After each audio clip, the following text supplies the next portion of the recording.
టీమిండియాకు టెస్ట్ ఫార్మాట్లో రెగ్యులర్ ఓపెనర్గా ఉన్న యశస్వి జైస్వాల్ భారత వన్డే టీంలో మాత్రం చోటు దక్కించుకోలేకపోతున్నాడు. ఒకవేళ టీంలో ప్లేస్ దక్కిన ప్లేయింగ్ లెవెన్లో మాత్రం అవకాశం రావడం లేదు. ప్రస్తుతం ఆఫ్ఘనిస్తాన్తో జరుగుతున్న వన్డే సిరీస్లోనూ విరాట్ కోహ్లీ ఇంజరీ కావడంతో యశస్వి జైస్వాల్కు టీంలో ప్లేస్ దక్కింది. కానీ ప్లేయింగ్ లెవెన్లో చోటు దక్కుతుందా అంటే గ్యారంటీ లేదు. ఈ క్రమంలోనే టీమిండియా మాజీ ఓపెనర్ వీరేంద్ర సెహ్వాగ్ ప్రస్తుతం జైస్వాల్ టెస్ట్ ఫార్మాట్లో మాత్రమే రెగ్యులర్గా ఆడుతున్నప్పటికీ ఫ్యూచర్లో టీమిండియాకు 3 ఫార్మాట్స్లోనూ ఆడడం ఖాయమంటూ జోస్యం చెప్పాడు. సెహ్వాగ్ మాట్లాడుతూ, యశస్వి జైస్వాల్ ఇప్పటి వరకు వన్డేల్లో కేవలం 4 మ్యాచ్లు మాత్రమే ఆడాడు. ఆడిన 4 మ్యాచ్ల్లో కూడా ఒక సెంచరీ నమోదు చేశాడు.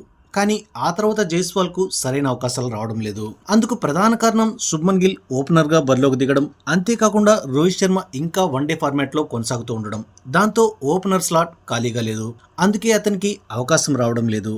అయితే త్వరలోనే రోహిత్ వన్డేలకు వీడ్కోలు పలికే అవకాశం ఉంది. అప్పుడు యశస్వి జైస్వాల్కు ఓపెనర్గా అవకాశం దక్కుతుంది.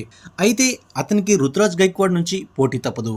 ఒకవేళ టీంలో 3 ఓపెనర్స్ను తీసుకుంటే మాత్రం యశస్వి జైస్వాల్ తప్పకుండా ఉంటాడు. ఇప్పుడు కూడా రోహిత్, గిల్ లేదా మరెవరైనా ప్లేయర్ అందుబాటులో లేనప్పుడు ఫస్ట్ ప్రిఫరెన్స్ యశస్వి జైస్వాల్కే దక్కుతుంది. కాబట్టి ప్రస్తుతం టీమిండియా వన్డే టీంలో ఓపెనర్ స్లాట్ ఖాళీగా లేకపోవడంతోనే జైస్వాల్ ఛాన్స్ దక్కించుకోలేకపోతున్నాడు. అంతేకాని అతను సరిగ్గా ఆడకపోవడం వల్ల పక్కన పెట్టలేదు.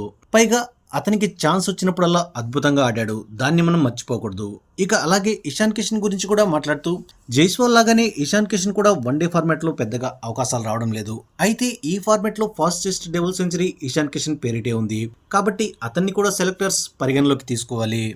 ఏది ఏమైనా యశస్వి జైస్వాల్కు మాత్రం ఫ్యూచర్లో అన్ని ఫార్మాట్స్లోనూ చోటు కల్పించాల్సిన అవసరం ఉందని సెహ్వాగ్ చెప్పుకొచ్చాడు. ఇక వీరేంద్ర సెహ్వాగ్ వ్యాఖ్యలతో మాజీ క్రికెటర్ మనోజ్ తివారీ కూడా ఏకీభవించాడు.